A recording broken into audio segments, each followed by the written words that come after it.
Grace and peace to you, sisters and brothers. Amy Wilson Feltz here. I am the pastor of St. Paul's United Methodist Church in El Paso, Texas, and I want to thank you for joining me for coffee on this Wednesday morning. I can tell you that today is definitely a day that I really need some coffee early this morning. It has been quite a week in the Feltz household already, and it's only Wednesday. And that's because our youngest member, Olivia, is going through the process of weaning from the bottle, not from the milk. You know, with the other two kids, we followed the recommendations to wean from the bottle for the sake of dental development pretty much by the time they were 12 months old. I mean, we were ready to transition completely to a cup at that point. Well, Olivia is definitely a third child. She turned one on election day, actually, last week. And Jason and I thought, I guess it's time to wean her. So we created a schedule and we began on Monday replacing one of her daily bottles with a cup. And she'll still receive the other daily bottles this week, and then we'll remove or replace a second one next week until she's completely off of the bottle. So we started the process slowly, but you would have thought we completely wrecked her world on Monday.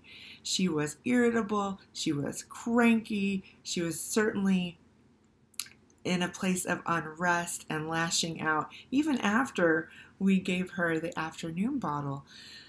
So it really brought to mind a passage from our Psalms in the Old Testament about weaning. You know, our Bible is full of great imagery concerning families and how it relates to the church. And this one is about a child and his or her or their mother. It's a short one. I want to read it to you this morning. And again, it's Psalm 131, and it's often called a song of quiet trust. O Lord, my heart is not lifted up. My eyes are not raised too high. I do not occupy myself with things too great or too marvelous for me. But I have calmed and quieted my soul like a weaned child with its mother. My soul is like a weaned child that is with me. O Israel, hope in the Lord from this time on and forevermore. This is the word of God for the people of God, and so we say, thanks be to God. What really caught my attention in this reading is that it doesn't say a weaning child. It says a weaned child. I have calmed and quieted my soul like a weaned child, because we know, let me tell you, in this house we can tell you, a weaning child is not calm or quiet. A weaning child is not at rest, but a weaned child has matured to the point that he or she or they understand that their needs will be met, perhaps in a different form, but their needs will be met.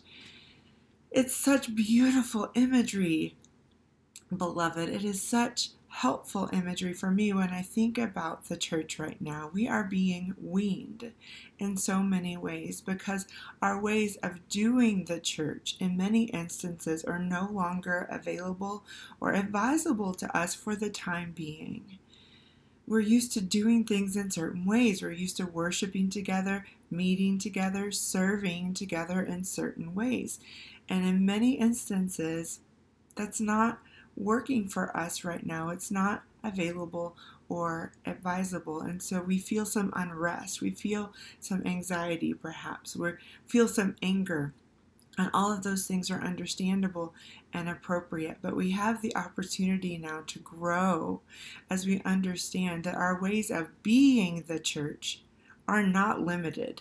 It feels that way, again, because our ways of doing the church are being challenged for many reasons.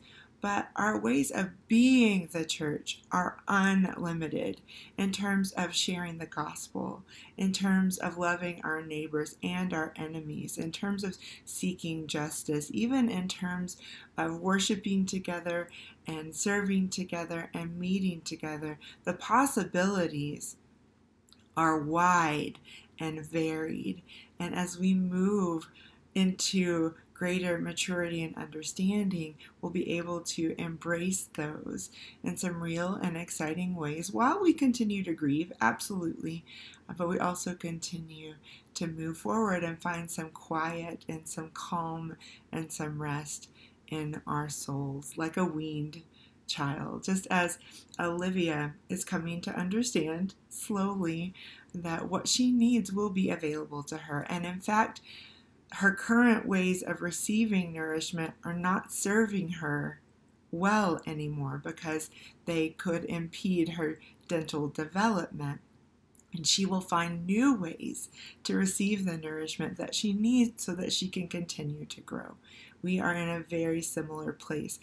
We have the opportunity now to recognize some things that perhaps were not serving us well anymore as a church, as we are experiencing decline and struggle in many ways even before the pandemic hit. And this is across the board.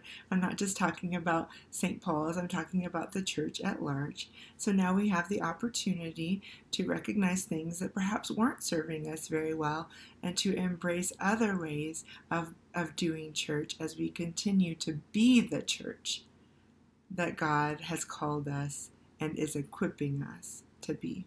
So I hope that that is helpful for you this morning. I know that it's helpful for me as a leader in the church. Perhaps it's not as comforting as you would like a message to be in the middle of the week, but I hope that it's encouraging. I hope that it's encouraging to know that our God is with us in whatever state we find ourselves, in our state of unrest and discomfort, and also as we make ourselves available to grow in maturity and to learn to be the church, to be the disciples, to be the followers of Jesus that God is calling us and equipping us to be. Have a great rest of the week, and I'm really looking forward to being with you here again next Wednesday for Coffee with Pastor Amy. Grace and peace.